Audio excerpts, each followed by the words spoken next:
मेरा भाई मेरा सबसे बड़ा दुश्मन। क्या भाई ऐसे भी होते हैं? मेरे माँ बाप का एक कार एक्सीडेंट में देहांत हो गया था। मैं अपने भाई से छोटी थी, लेकिन मेरा भाई भाई नहीं मानो मेरा दुश्मन था। वह हर बात पर मुझे डांटा करता था।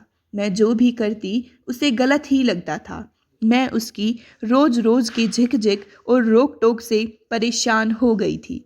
मुझे लगा कि वह अपनी शादी के बाद बदल जाएगा, लेकिन फिर भी उसका व्यवहार वैसा ही रहा। जब वह मुझे भाभी के सामने डांट लगाता तो मुझे बहुत बुरा लगता और मुझे ऐसा लगता कि जैसे मेरे आत्मसम्मान को ठेस पहुंची हो।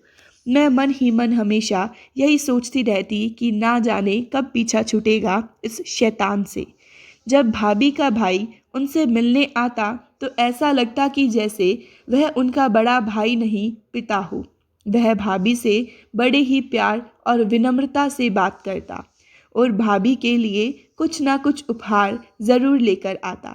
जाते हुए भी भाभी के सर पर प्यार से हाथ फेरता और भैया से कहता कि मेरी बहना का ख्याल रखना। मैं उसे देखकर यही सोचती रहती थी कि काश मेरा भाई भी ऐसा ही होता तो कितना अच्छा होता। मैं मालिक से रो रो कर यही प्रार्थना करती थी कि उन्होंने मेरे पिताजी को इतनी जल्दी ऊपर क्यों बुलाया, क्योंकि मेरा भाई तो मेरा पिता बनने के लायक ही नहीं था।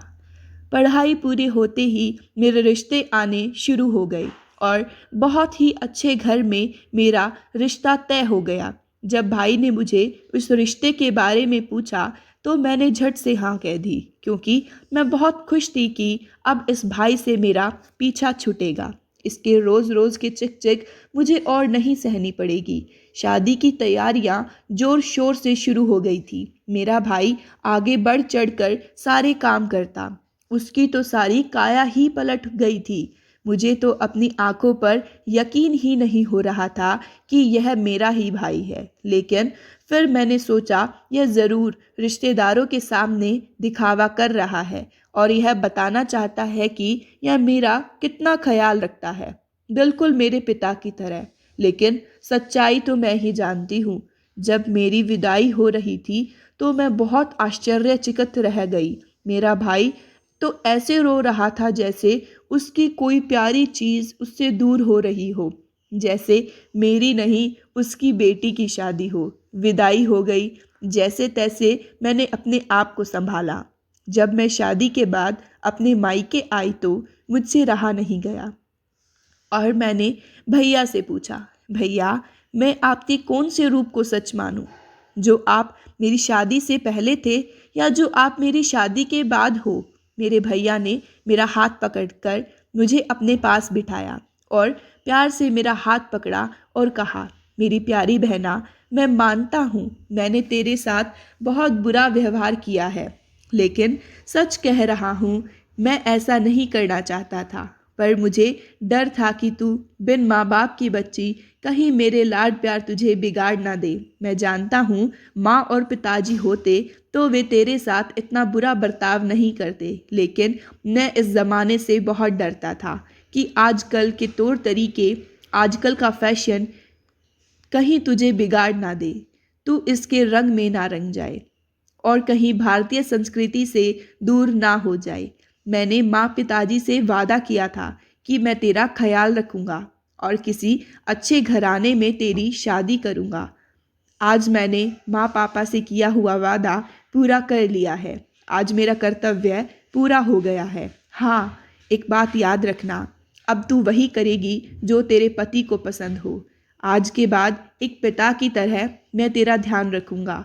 मैं हमेशा तेरे साथ खड़ा रहूंगा।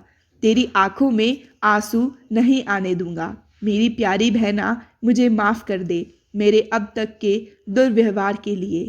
तेरी भाभी को भी हमेशा मुझसे यही शिकायत रहती थी कि मैं तेरे साथ बहुत बुरा व्यवहार करता हूँ, लेकिन मैंने अपने दिल का हाल उसे भी नहीं बताया। मेरा भाई मुझसे माफ़ी मांगने लगा और उसकी आंखों से आंसू बहने लगे। अपने प्यारे भैया को रोता देख कर उनका हाथ पकड़कर मैं भी रोने लगी। दोस्तों, अपनों के लिए अपने मन में कभी गलत विचार ना आने दे।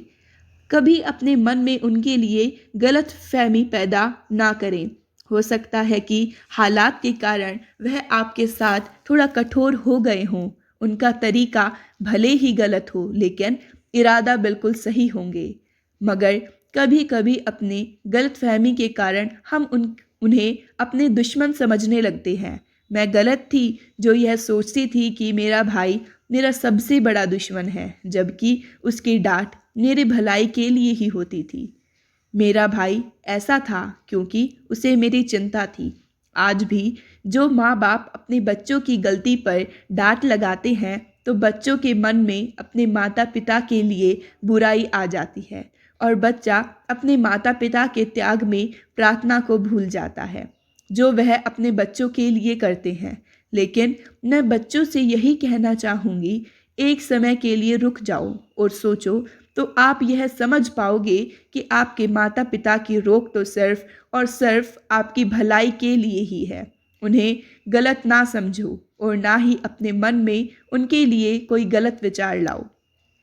आपको हमारी ये वीडियो अच्छी लगी हो तो चैनल को सब्सक्राइब करें और बेल आइकन को ज़रूर दबाएं, ताकि हमारी नई-नई वीडियो के नोटिफ़िकेशन आपको समय पर मिल सके। धन्यवाद।